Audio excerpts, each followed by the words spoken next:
साथियों, जय हिंद।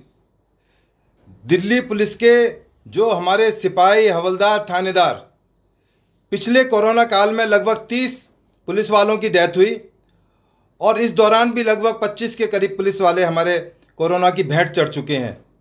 परंतु जिस तरह से दिल्ली सरकार का जो रवैया दिल्ली पुलिस के प्रति है, बहुत असंवेदनशील है। हमारे सिपाही अमित राणा, जिनका मैं एग्जाम्पल दे रहा हूं आपको, लगभग 1 साल पहले उनकी मौत हुई थी और कोविड से हुई थी। उनके डॉक्यूमेंट्स हैं जिसमें क्लियर लिखा हुआ है कि उनकी डेथ कोविड के वजह से हुई थी। उनकी फाइल दिल्ली सरकार के पास साल भर से ऊपर लंबित है, कोई डिसीजन नहीं किया गया। इसी तरह जो और अधिकारी हैं, हमारे साथी हैं, जिनकी डेथ कोविड रिलेटेड है, जो 1 करोड़ रुपया कंपनसेशन उनको दिया जाना था, आज तक कोई पैसा दिल्ली सरकार ने नहीं दिया। हमें कोई एतराज नहीं। डॉक्टर अशरफ जैसे संपन्न डॉक्टर के घर जाकर आप उनको 1 करोड़ रुपया देकर आते हैं, उनके हालचाल पूछते हैं। क्या ये दिल्ली के और साथी क्या जाति आधार के नाम पर ही अपना पैसा कंपनसेशन ले पाएंगे आपसे? क्या आपके स्टैंडिंग कोर्ट ऑर्डर कहते हैं, आपने देखा है?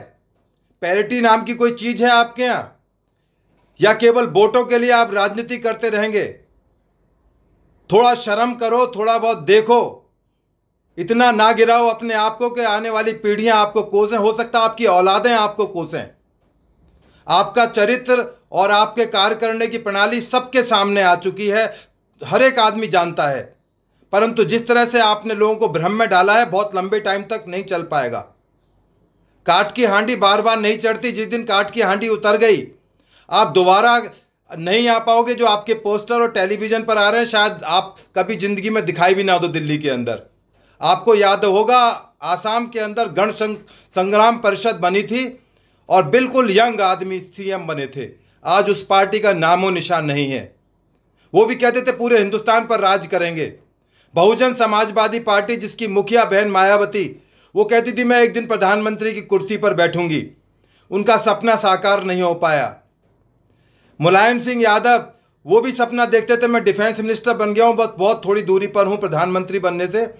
वो नहीं, उनका सपने हो पाए पूरे। आप राष्ट्रपिता नहीं बन पाएंगे, मैं आपको बार बार कह रहा हूं।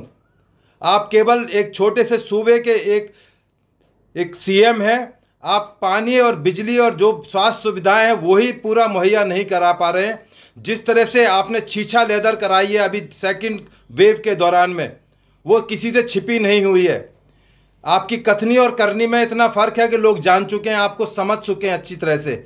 ठीक है, भोले भाले गरीब आदमियों को आप बिजली पानी के फ्री के नाम पर बहका सकते हो, पर हम लोग टैक्स पेयर भी इस दिल्ली के अंदर रहते हैं। मैं भी एक टैक्स पेयर हूं। जो आप ये खैरात नहीं बांट रहे कि 1-1 करोड़ रुपए बांट रहे हैं, ये हमारे पैसे में से दे रहे हैं। आपके बाप दादाओं की कमाई से आप नहीं पैसों को बांट रहे हैं। एक दिन आपको हिसाब किताब देना पड़ेगा इन तमाम चीजों का। अभी हम जल्दी ही हाई कोर्ट के अंदर एक पिटीशन फाइल कर रहे हैं। हमारे एसीपी आनंद प्रकाश, जो दिल्ली पुलिस से रिटायर्ड एसीपी हैं, वो इस पिटीशन को लड़ेंगे और आपको जवाब देना पड़ेगा अदालतों के अंदर कि पिक एंड चूज क्यों हो रही है, किस आधार पर हो रही है, आपने क्या एजेंडे से आप काम कर रहे हो। आपको बताना पड़ेगा अदालतों को, और नहीं बताओगे तो दिल्ली की जनता एक दिन आपसे पूछेगी। दिल्ली पुलिस का एक एक जवान, जो आपके साथ जो पीएसओ रहते हैं, वो आपसे पूछेंगे सर हमारे लिए आप क्या कर रहे हो, हम आपके लिए सुरक्षा देते हैं। याद रखना, जिस दिन ये सुरक्षा देने वाले आपके साथ नहीं होंगे, आपको घर में किस तरह से रह पाओगे आपको नहीं पता। आप सपने में नहीं सोच सकते। जो आपके कुकर्म सबके सामने आ रहे हैं, वो हम सब आपका काला चिट्ठा एक दिन खोलेंगे। याद रखिए, जरूर खुलेगा आपका काला चिट्ठा। अभी 31 मई को पूजा राणा, जो उनकी पत्नी है, हमारे कार्यालय में आएंगी, अपनी बात रखेंगी कि उनको किस तरह से दुख तकलीफों का सामना करना पड़ रहा है। उनके 2 छोटे छोटे बच्चे हैं, वो बेरोजगार महिला हैं, गांव में सोनीपत में रहती हैं। उनका एक छोटा बच्चा मात्र 5 साल का है। आपने पूछा उनके घर जाकर कि आप कैसे रह रहे हो, आपको कोई आर्थिक मदद या किसी तरह की मदद की जरूरत है? आप किस आधार पर कर रहे हैं? डॉक्टर की मदद करना बहुत अच्छी बात है, वो लोग हमारी जान बचाते हैं। के अग्रवाल जी मर गए, क्या आपने उनके लिए 2 शब्द कहे? क्या आप उनके घर पर गए? आपने 1 करोड़ रुपया दिया उनको? कोई मदद की उनकी? ऐसे ऐसे 100 डॉक्टर मर गए। परंतु जो आपने एजेंडा चला रहा है, ये बहुत दिन तक चलने वाला नहीं है और लोग एक दिन आपके मुंह पर थूकेंगे। आपको जवाब देना होगा, अदालतों में जवाब देना होगा, समाज के अंदर और अपने परिवार के अंदर भी जवाब देना पड़ेगा कि ऐसा आप क्यों करते रहे, किसके लिए करते रहे। थोड़ा समय है अब भी सोचने समझने का।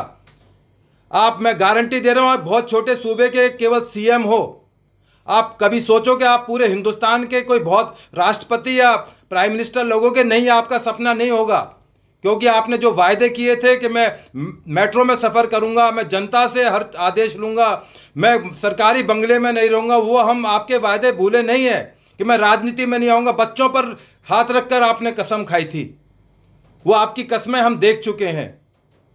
इसके बाद 6 जून को हम दिल्ली पुलिस के अधिकारियों से रिक्वेस्ट करेंगे, हमें सांकेतिक एक अपनी बात रखने का शहीदी पार्क में शाम को 4 से 6 बजे तक का मौका दिया जाए, जिससे हमारे दिल्ली पुलिस के रिटायर्ड साथी और पब्लिक के जो हमारे साथी जो हमारी विचारधारा से सहमत हैं, वो अपनी बात को वहां पर आके रखेंगे और आपको आगाह करेंगे और तमाम कोविड नियमों का पालन करेंगे।